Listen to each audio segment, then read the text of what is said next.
નમસ્કાર મિત્રો, આપ સૌનું હાર્દિક સ્વાગત કરું છું આપણી સહિયારી ચેનલ જ્ઞાન યજ્ઞ ગુજરાતમાં. મિત્રો, આપણી ચેનલમાં આપને મળશે 3 થી 8ના તમામ વિષયોના તમામ વિડીયો તેમજ એકમ કસોટીના લગતા વિડીયો. જો મિત્રો તમે ચેનલમાં નવા હો તો ચેનલને સબસ્ક્રાઇબ જરૂરથી કરજો અને હા, બેલ આઇકોન જરૂરથી દબાવજો જેથી અમારા નવા વિડીયોનું નોટિફિકેશન આપને ઝડપથી મળી રહે. અને આ વિડીયોને વારંવાર જોવાથી તમને એકમ સરળતાથી યાદ રહી જશે અને સ્પીડ વધારીને પણ તમે જોઈ શકો છો वारंवार. तो चलो मित्रों, शुरुआत करिए. हमने अगले वीडियो में इस काव्य का गान सुना. अब इस वीडियो में हम काव्य का भावार्थ, स्वाध्याय और अभ्यास भी देखेंगे और यह समझकर आपको अपनी कॉपी में लिखना है. तो आइए शुरू करते हैं. इकाई 2, एक जगत एक लोक, काव्य का अभ्यास और स्वाध्याय और भावार्थ. जो देखते हैं. एक जगत एक लोक, सबका है एक मान, एक चंद्र एक सूर्य एक भूमि आसमान. यानी कि ये जगत एक है, यानी कि ये संसार एक है. दुनिया में रहने वाले सभी लोग एक समान हैं. यानी कि सारे संसार को एक ही चंद्रमा अपनी चांदनी से रोशनी देता है. सारे संसार को एक ही सूर्य प्रकाश देता है. एक ही आसमान के नीचे हम सब रहते हैं. भूमि आसमान यानी कि सब एक है. आगे बढ़ते हैं. एक तेज एक हवा एक ही पानी, जीवन है सुख दुख की एक कहानी. एक तेज यानी प्रकाश एक है, एक हवा है, एक पानी है और सभी इंसान के जीवन में सुख दुख भी एक समान ही आते रहते हैं. आगे बढ़ते हैं. एक देह एक रक्त एक अस्थि एक प्राण, एक जगत एक लोक, सबका है एक मान.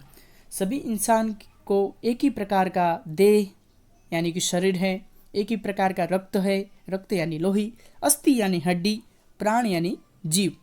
तो हम सभी इंसान में एक ही प्रकार के हैं और एक विश्व है, विश्व में रहने वाले लोग भी एक है. आगे बढ़ते हैं. हर्ष भरे गाए हम राग सुहाने, समता और ममता के गीत तराने. हम सब आनंदित होकर सुंदर गीत गाए, हम सभी से अच्छे व्यवहार करें. रात आगे बढ़ते हैं. समता और ममता के गीत यानी कि हम समता से यानी कि समानता से, ममता यानी प्रेम से सबके साथ अच्छा व्यवहार करें. आगे बढ़ते हैं. घर घर में गूंज रहा निस्दिनीय मधुर गान, एक जगत एक लोक, सबका है एक मान. घर घर में ये नारा गूंज रहा है. निस्दिन यानी कि हर रोज, सब एक जगत एक लोक यानी कि ये सब एक जगत है. हम जगत में रहने वाले सभी लोग एक ही समान है. आगे बढ़ते हैं. हिल मिल के लहराए विश्व शांति का निशान, एक जगत एक लोक, सबका है एक मान. यानी कि सभी हिल मिल के यानी कि हम सब एक दूसरे से मिलजुल कर एक साथ रहे और विश्व में शांति का निशान यानी कि शांति क्या सूचक बने हम. आगे बढ़ते हैं. राष्ट्रों में ऐक्य यही कर्म हमारा, प्रगति न्याय मानवता धर्म हमारा.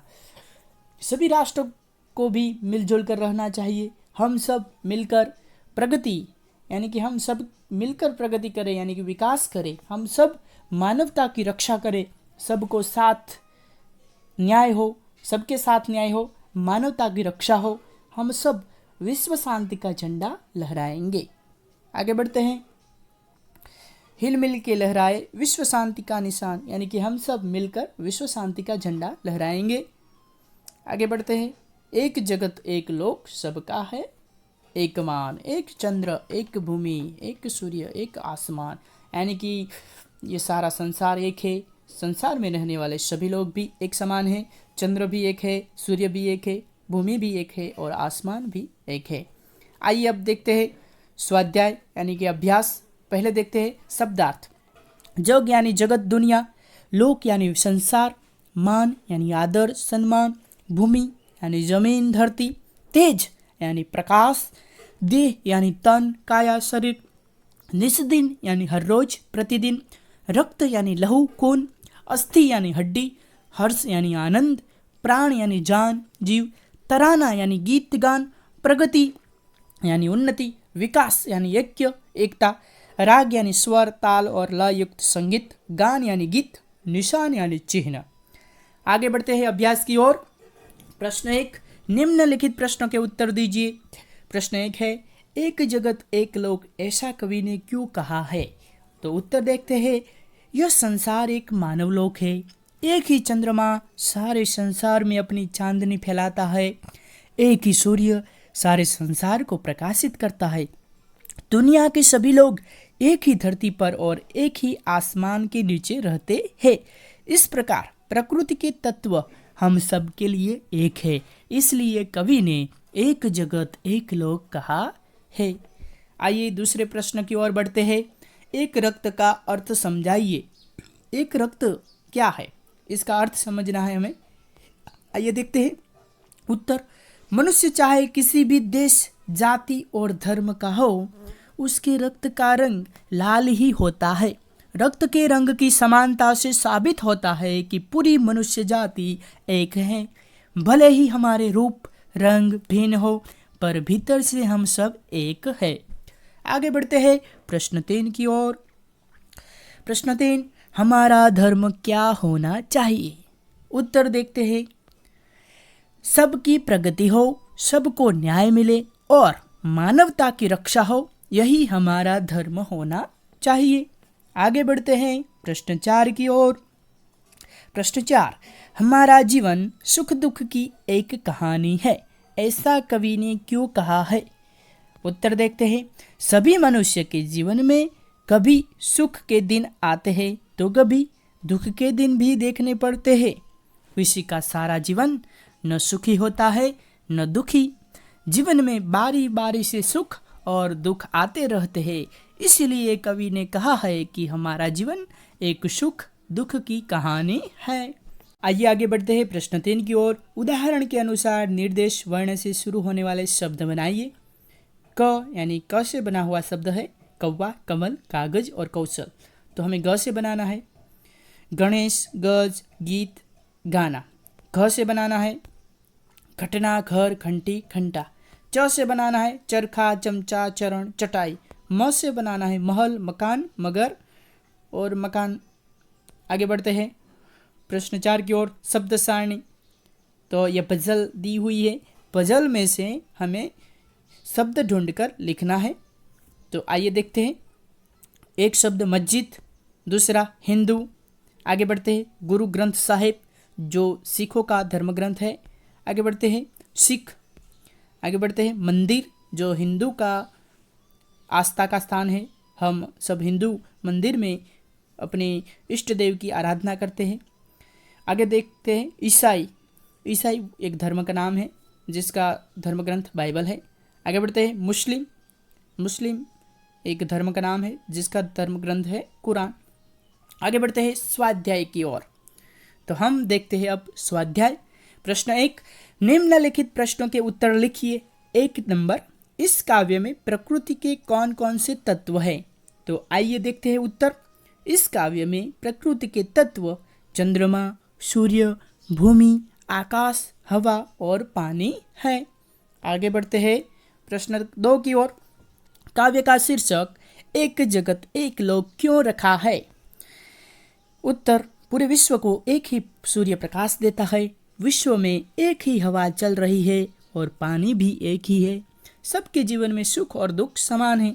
सभी मनुष्य का शरीर मांस और हड्डियां से बना है। इस तरह कवि ने पूरे विश्व की एकता सिद्ध की है, इसलिए इस काव्य का शीर्षक एक जगत एक लोक रखा गया है। आगे बढ़ते हैं प्रश्न 3 की ओर। 3, आप इस काव्य को और कौन से शीर्षक देना चाहेंगे? यानी कि आप कौन से शीर्षक देंगे? तो उत्तर देखते हैं। हम इसके अलावा काव्य को ये शीर्षक देना चाहेंगे कि एक विश्व एक धरा, दूसरा हम सब विश्व बंधु। आगे बढ़ते हैं प्रश्न 4 की ओर। सभी नदियां अलग अलग है, फिर भी कवि क्यों कहते हैं कि एक ही पानी? उत्तर, सभी नदियों के पानी की वैज्ञानिक संरचना एक जैसी है। सभी नदियों के पानी का मनुष्य के लिए समान उपयोग है, इसीलिए कवि अलग अलग नदियों के पानी को भी एक ही पानी कहते हैं। आगे बढ़ते हैं। प्रश्न 2, विलोम अर्थ वाले शब्दों को जोड़े बनाइए और उदाहरण अनुसार वाक्य में प्रयोग कीजिए। विलोम यानी विरोधी शब्द लिखना है हमें। पास तो दूर। आगे बढ़ते हैं। जीवन यानी मृत्यु, पास दूर। शुभ अशुभ, चेतना जड़, जीवन मृत्यु, स्वामी दास, तो ऐसे विरोधी शब्द हैं। आगे बढ़ते हैं प्रश्न 3 की ओर। उदाहरण के अनुसार समान प्रास वाले शब्द बनाकर लिखिए। आना तो जाना, सुनकर, मेहरबान, सेठानी, बागबान, जेठानी, पढ़कर। इन से शब्दों में से 2 शब्दों की जोड़ बनानी है, वो भी समान प्रास वाले शब्द होने चाहिए। तो बनाते हैं। सुनकर यानी कि पढ़कर, मेहरबान तो बागबान, सेठानी यानी जेठानी। आगे बढ़ते हैं प्रश्न 4, निम्नलिखित भाव दर्शाने वाली काव्य पंक्तियां लिखिए। तो देखते हैं। पूरे विश्व में एक ही सूर्य का प्रकाश है, एक ही हवा चल रही है और एक ही प्रकार का जल है। तो यह भावार्थ कौन सी पंक्ति में दिया हुआ है, वो पंक्ति हमें यहाँ लिखनी है। तो एक चंद्र, एक सूर्य, एक भूमि आसमान। आगे बढ़ते हैं। 2, समता का यह गीत पूरा विश्व हमेशा गा रहा है। तो यह भाव कौन सी पंक्ति में है वो लिखना है। लिखेंगे हम, समता और ममता के गीत तराने। आगे बढ़ते हैं प्रश्न 5, समानार्थी शब्द ढूंढकर घेरा बनाइए और लिखिए। तो ये भजल में से आपको समानार्थी शब्द ढूंढना है और यहाँ लिखना है। पहला शब्द है लोक, लोक यानी विश्व दुनिया। दूसरा शब्द मान, मान यानी प्रतिष्ठा सम्मान।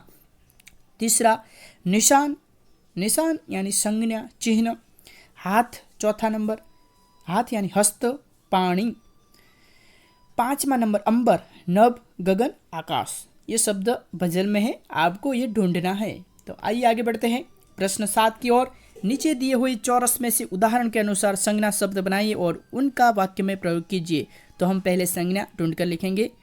तो पहला कमल है, सागर संज्ञा यानी नाम, हिमालय, रंभा।